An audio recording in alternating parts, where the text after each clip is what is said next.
like figure in the NFL, well respected coach, as far as like developing quarterbacks and all that. I beg to differ on a lot of things he say and do, but that's a whole nother story. But with this dude, he was on air. I forgot who he was on air with, but he called the game of football disgusting. I forgot which game it was, but they was out there hitting.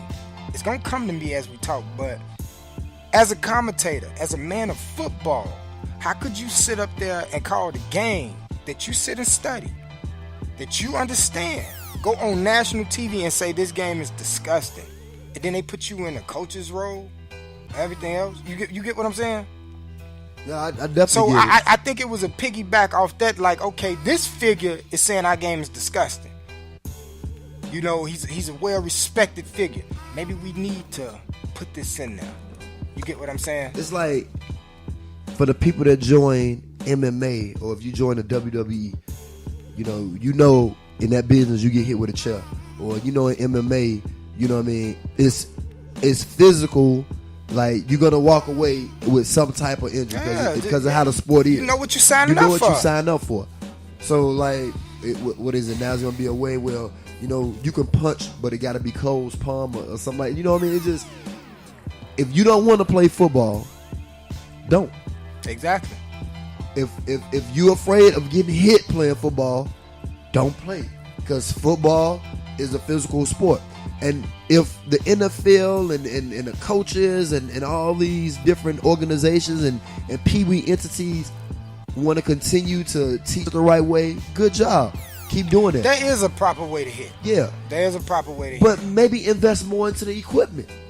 That is true. Maybe not only give them equipment that can protect themselves, but give them Under Armour equipment inside the pads that could protect the knees, protect the rib bodies and all that stuff like that.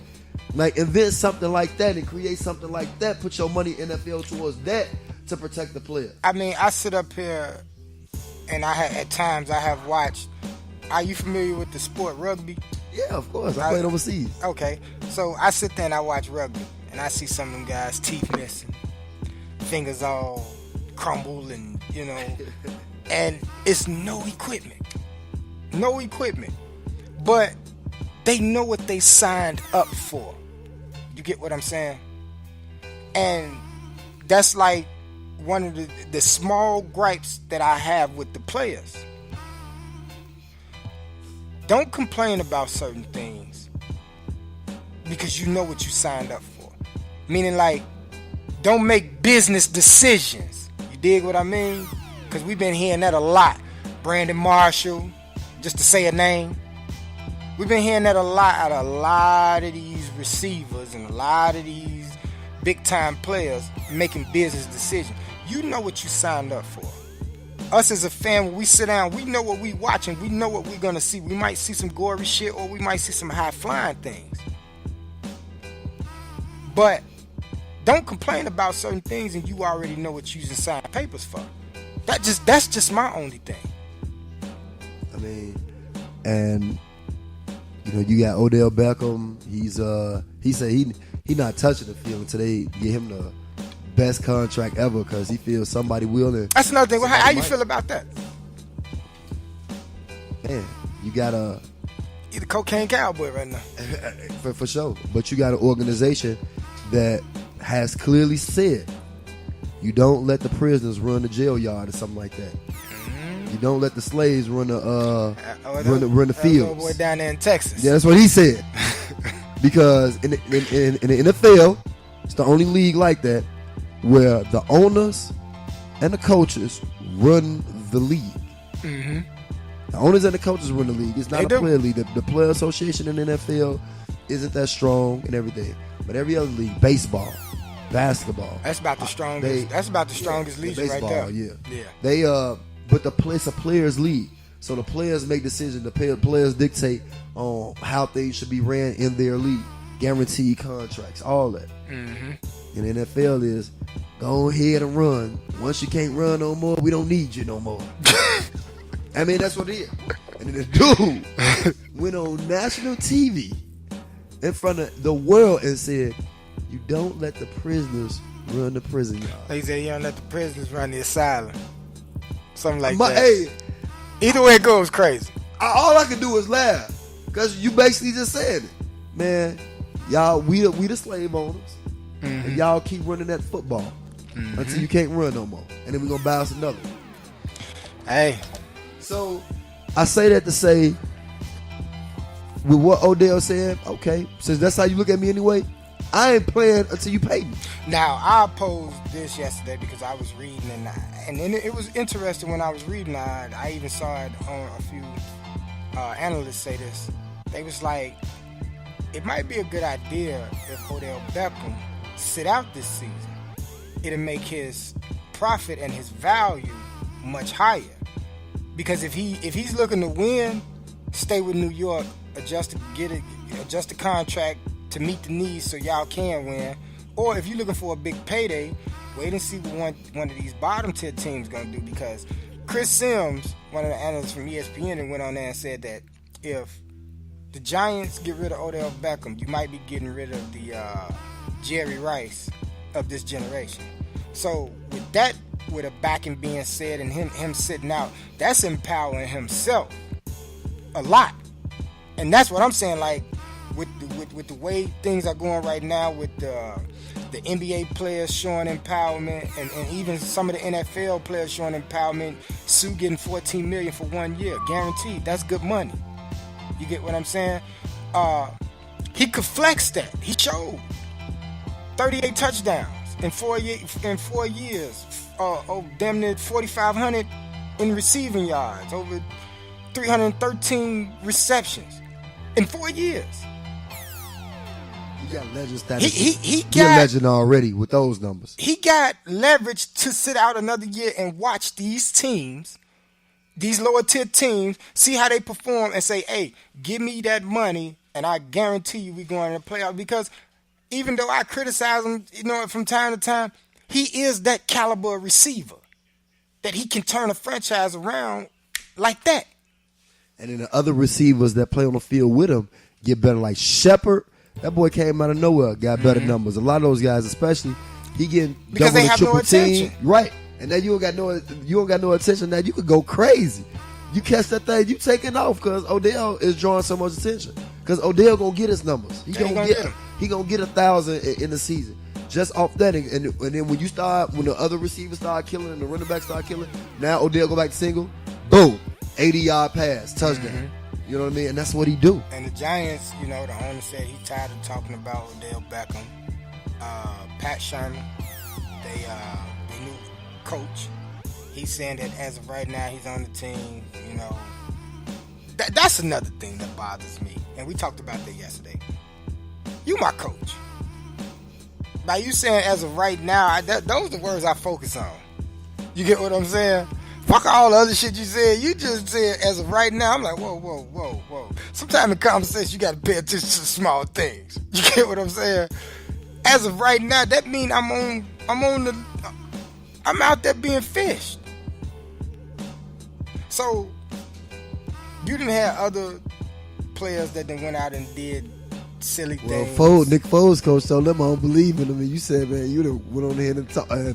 And through the game, but he done win in the championship, and they signed him back. Hey, These coach did go on out to the TV and say, "We don't believe in that man."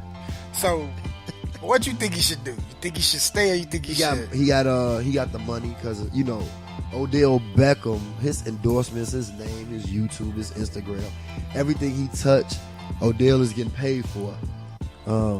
He could sit out a year. He's a player that could afford to sit out a year.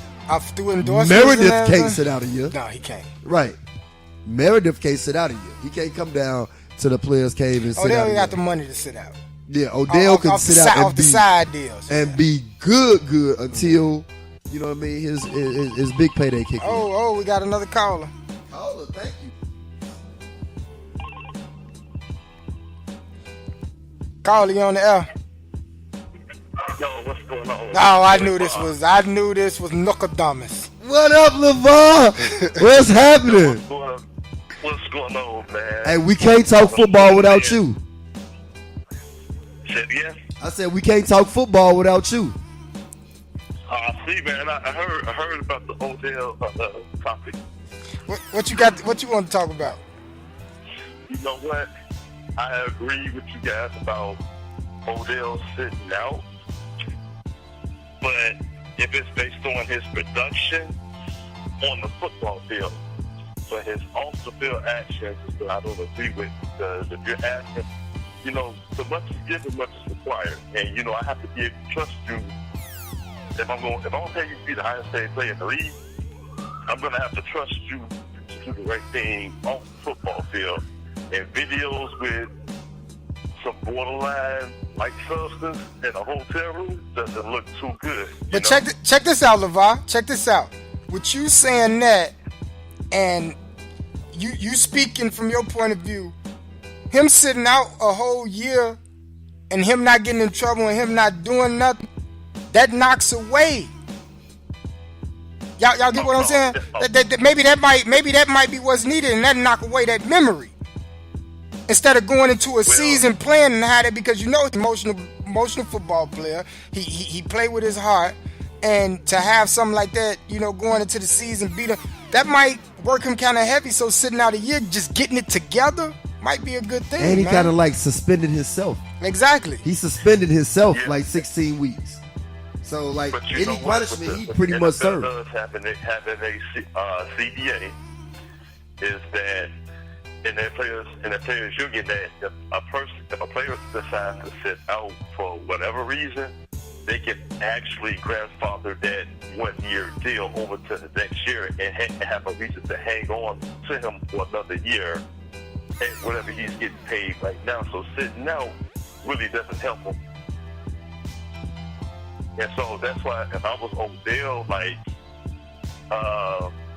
you got some kind of backdoor deals you can do, I would go to the table and say, look, I'll sign on for an extra year extension, but you put the details in the contract. I will not be franchise tagged or transition tagged under those circumstances by signing on for an extra year. Now you can sign on now. NFL contracts aren't guaranteed, so you can go out there and not put forth the effort or be lackluster, kind of like Brandon Marshall was in Denver a few years ago when he was to trade out of Denver. I mean, there's ways you can do it, but once you sign the contract, those NFL contracts are just so loose. It's like they got your rights. But the Giants might see it in a way that, hey, even though you talk about that grandfather rule of that contract, the Giants might see it in a way like, hey, man, why is we wasting our time trying to get this dude to play, and he don't even want to play for us this year? We might well just go ahead and release him. It could work out that way, LeVar. And see, you know, and I think I can agree with me on this. As far as a locker room standpoint, you know, this is where it hurts them too, because the minute you take things to the media in terms of your contract and everything else, paying that will stand, you cause friction within the locker room. Okay, you talking about like what Le'Veon Bell did last year? I mean, and he's not the only player. He's not the only player that's in the situation. Le'Veon Bell is also in the same situation right now, but he's not asking to be the highest paid player.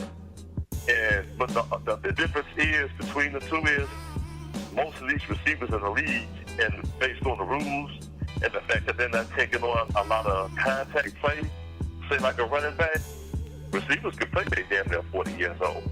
Running backs normally hit the wall at 30, and so what Pittsburgh is doing to Le'Veon Bell is they're just trying to wait him out.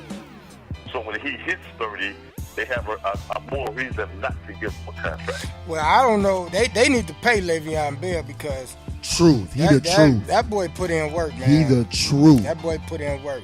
But Joe LeVar, we're going to go on here. We're going to move on and play this song, man, and get into the next segment, man. I appreciate you calling in. No problem. All right, folks. LeVar. Guess there wasn't no cats in the tree. Now, I heard them sirens going off in the background. But man, Joe, we're going to go ahead and get to a music break, and when we come back, man, we're going to talk LeBron James, man. He made an interesting statement today. Ooh. Be back in y'all ear. Yeah. Knife one on the beat. I can't front now. You got some hot beats. It's your boy Kanye Titter. Got Consequence in here. I see now. Little brother. I see now. Yeah. I want y'all to listen. Question.